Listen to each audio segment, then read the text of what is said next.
bà xong chụp ra xuống bông bồn bà ngàyนี้คือนอนbông bồn từ 10 tỷ tăng đây mà cả lấy nó khai cái phun spư bà hay đâyនេះគឺស្អាតនៅជាប់នឹង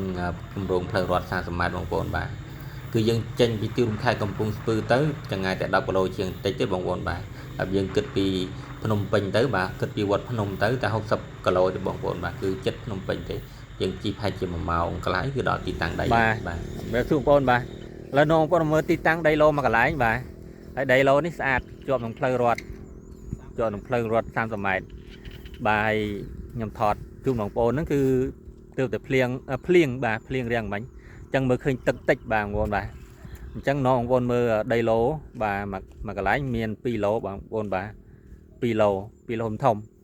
ក្បាល10មួយក្បាល10គុណនឹង33មួយទៀតក្បាល10គុណនឹង38បាទនេះបងប្អូនបាទដោយជំរាបជូនបងប្អូនស្រាប់នេះ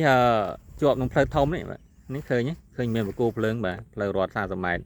គាត់ថាគេមិនទាន់ពង្រីកដល់ហ្នឹងទេបាទប៉ុន្តែនៅផ្លូវទៅ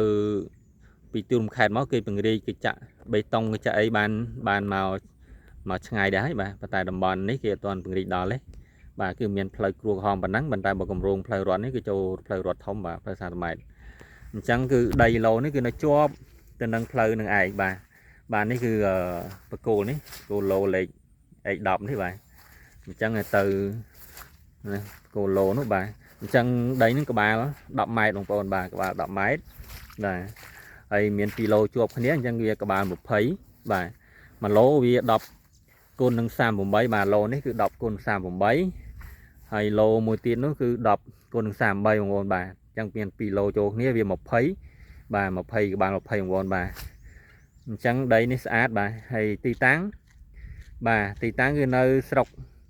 សំរោងទើងបាទនៅឃុំទំព័រមាសស្រុកសំរោងទើងខេត្តកំពង់ស្ពឺបងប្អូនបាទហើយមិនឆ្ងាយទេពីទីរួមខេត្តមកវាតែជាង10គីឡូជាងទីដល់ទីតាំងដីហ្នឹងបាទហើយដីនេះគឺតម្លៃគាត់លក់ធូរទេបាទបងប្អូនបាទគឺតម្លៃពីមុនហើយតម្លៃឥឡូវបងប្អូនបាទតម្លៃគាត់លក់ធូរមែនតើហើយបើចង់ដឹងតម្លៃថាធូរកម្រិតណាបងប្អូនអាចឆាតសួរបន្ថែមបងប្អូនបាទហើយតម្លៃដឹងថាធូរបងប្អូនបាទចុះតម្លៃច្រើនមែនតើបាទនឹកស្មានដល់ទេបងប្អូនដឹងតម្លៃនឹងឲ្យដឹងតែអូតម្លៃល្អបាទតម្លៃល្អហើយប្លង់នេះគឺប្លង់រឹងបាទប្លង់រឹងផ្ទេកម្មសិទ្ធិជូនបងប្អូនតែម្ដងបាទអញ្ចឹងបងប្អូនចង់បានដីជាប់ផ្លូវធំជាប់ផ្លូវរដ្ឋថ្ងៃក្រោយទុកលក់វិញក៏ងាយស្រួលទុកធ្វើផ្ទះរើស៊ីក៏ងាយស្រួលដែរបងប្អូនបាទហើយតន់តម្លៃធូរបាទតម្លៃធូរមែនតើអញ្ចឹងខ្ញុំថាធូរគឺធូរបងប្អូនបាទអញ្ចឹងបើចង់ដឹងថាវាធូរប៉ុណ្ណាបាទតាក់ទងសួរខ្ញុំភ្លាមបាទហើយតន់ទិញតន់ឆាប់បាទតន់តម្លៃដីល្អបាទកុំឲ្យថាតម្លៃដីឡើងថ្លៃហើយបងប្អូននឹកស្ដាយក្រោយថងអត់បានទិញបាទអញ្ចឹងអរគុណច្រើនបងប្អូនឲ្យចាប់អារម្មណ៍បាទចាប់អារម្មណ៍ដីល្អតម្លៃធូរថ្លៃបាទតាក់ទងខ្ញុំភ្លាមដឹងតែធូរបងប្អូនបាទអរគុណច្រើនបាយបាយ